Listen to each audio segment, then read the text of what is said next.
Adam has asked me to help him with some factoring questions. So let's start with this one. Um, this is pretty simple. Leading coefficient of 1. So yeah, we can just put n in the first spot in each bracket because we know n times n equals n squared.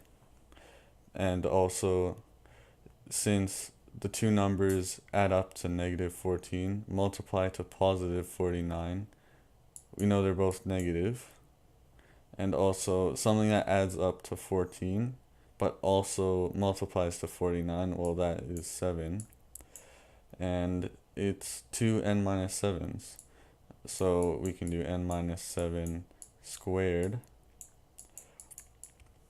And then solving for n, it's just 7 minus 7 equals 0, so n equals 7. Now, yeah, next question. Don't factor out of 4 yet. We need to make sure the equation is equal to 0 first. So move over to 7, that's 7 minus 4 is 3p squared. Then minus 44p, we can just keep that. And then -12 minus 3, that's -15, and equals 0. And now we can start factoring. And this would be, okay, we know that one of the leading coefficients is 3 and the other one is 1, because 1 times 3 are the only two factors of 3, so that's all the only two choices we have. Then we need something that okay, first notice that it adds up to a negative number and it multiplies to a negative number, so that means one number is negative while one is positive. Now, so looking at the factors of 15, I instantly think of 3 and 5. So, wait. No, that wouldn't work. 3 and 5 would never add up to 44. So, but wait. 15 times 3, -15 times 3 is equal to -45. Then plus 1, that's -44. Let's see if this works. 3p times 1p, 3p squared, -15 times 3p, -45 squared plus 1p, that's -44 squared, that works. And 1 times -15, -15, so we know that this is our factored version. Now we can solve for p. So p equals -1 over, then divide by 3, -1 over 3, and then p equals, don't know why I wrote a 1 there, plus 15. And circle both of these. These are our two answers. Now next one, this one is pretty hard. So when you have these big expressions that you don't know what to do with, it's usually best to change them into one variable. That makes it a lot simpler. Now we have -49b squared, and notice that this is a difference of squares, 6a squared and 7b squared.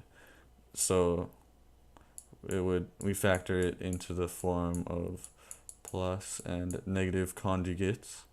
So 6a and 7b. Then for this one, 6a minus 7b. Now we can substitute our variables we made with these expressions fully complete it.